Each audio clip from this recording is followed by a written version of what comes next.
Let's go. Mee haa eegallu. Kutaa keenya har'aa keessatti immoo nama haaraa afaan Ingiliffaa qofa dubbatu yookiis faranjoota jechuudha yookiis immoo warra alaa kana faana wal arginee sana faana wal baruu yookiis wal faana haasa'uu yoo barbaanne afaan Ingiliffaatiin akkamittiin akka haasofnu jechoota hedduminaan yookiis irra deddeebi'iitiin fayyadamnu tokko tokkoon ni ilaallaa jechuudha. Aga xumura qophii keenyaa nu waliin turaan affeerraa keenya. Good. Oolummaan haga yoonaatti. Oolummaaniin kee haga yoonaatti akkam ture yookiis oolummaaniin kee guyyaaniin kee akkam ture jennee nama tokko afaan Ingiliffaatiin gaafachuu yoo barbaanne maal akka jennu mee yaalaa. Maal jennaa? What could we say? Oolummaan kee haga yoonaatti akkam ture? Especially yeroo guyyaa wal gaafannu jechuudha. So maal jennaa? Good. How has your day so far? How's your day so far? How has your day so far? Yommuu akkasumatti guyyaan kee akkamii jechuu barbaanne immoo how's your day? How's your day? Jechuu dandeenya. Garuu haga yoonaatti kan yeroo ta'e wayiitii eegalee continuity ka qabu haga yoonaatti waan akkasii fayyadamuu yoo barbaanne tensii present perfect tensii kana fayyadamuutiin how has your day so far? How's your day so far? Jechuu ni dandeenya jechuudha. Akka kanaa jechuu ni dandeenya. Great. Yeroo nama sana walii wal baruuf jennu what's your name? Akka kanaaf kan kana fakkaatan jechuurraa more bifa polite ta'eetiin maqaa kee baruu nan danda'aa, maqaa kee gaafachuu nan danda'aa. Kanaaf kan kana fakkaatan ni jenna bifa polite ta'een bifa seera qabeessa ta'een jechuudha. So afaan Ingiliffaan maqaa kee baruu nan danda'aa. Maqaa kee baruu nan danda'aa. Wilingiidha inatti himuudhaaf. Yoon akkana si gaafadha jechuu barbaan may I ask your name? May I ask your name? May I ask your name? May I ask your name? Jechuu ni dandeenya jechuudha. May I ask your name? May I ask your name please? Yoo jenne maqaa kee baruu nan danda'aa si gaafachuu nan danda'aa jechaa jirraa jechuudha. Si baruu koof erga namichi maqaa nutti himee booddee ani kanan jedhamaa waluun jedhama arganii nu jedhee booddee nus itti himnee booddee si baruu koof natti toleeraa. Si baruu kootiif gammadeeraa natti toleeraa jechuun keenya hin hafu. So akka kanaan jechuu yoo barbaanne I'm pleased. I'm pleased to meet you. I'm pleased to meet you. I'm glad to see you. Jechuu dandeenya yookiis si baruu koof yookiis si arguu koof natti toleera jechuu barbaanne I'm pleased to meet you. I'm pleased to meet you. I'm pleased to meet you. Jechuu ni dandeenya jechuudha. I'm pleased to meet you.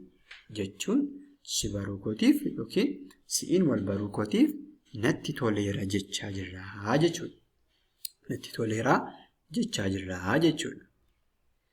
Eessarraa moo dhuftee? Magaalaa kamiirraa dhuftee? Biyya kamiirraa dhuftee? Jennee gaafachuun keenya hin hafu. So akka kana jechuun yoo barbaanne yeroo hedduu jecha kana ilaalleerraa maal jennaa? Where are you from? Where are you from? Where are you from?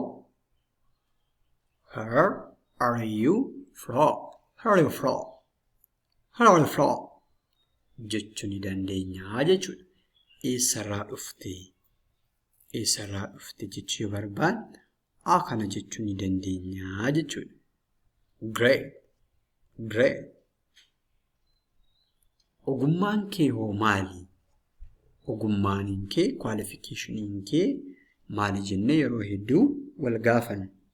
Barnoonni kee haa ta'u ogummaan hojii kee yookiis ogummaan barnoota kee maali jennee wal gaafachuu barbaanne what is your profession? What's your profession? What's your profession? What's your profession? What's your profession jechuun ogummaan kee maali? ogummaan kee maali? Ogeessa maaliiti ati? Yookiis ogummaa akkamii qabda jechuu barbaan what's your profession? What's your profession? Jechuu ni dandeenya jechuudha. Akka kana jennee gaafachuu ni dandeenya jechuudha. Interesting. Afaan Oromiffaa yookiis afaan Oromoo ni dandeessaa? Afaan Oromoo ni dandeessaa hoo? Afaan Oromoo ni dandeessaa hoo? Jennee gaafachuu yoo barbaanne are you proficient in Amharic? Are you proficient in Oromic? Are you proficient in Oromic? Are you proficient in Amharic? Are you proficient in Oromic? Jechuu ni dandeenya jechuudha. Or do you speak Oromic?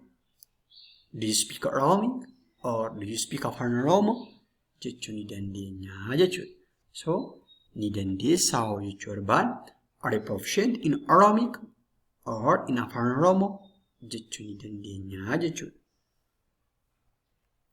Waan nama rakkisudha yookiin akka rakkisaa ta'ettan argi akkattanii natti fakkaate jechuu yoo barbaanne immoo waan nama rakkisudha. Challenging jechuu barbaan I found it challenging.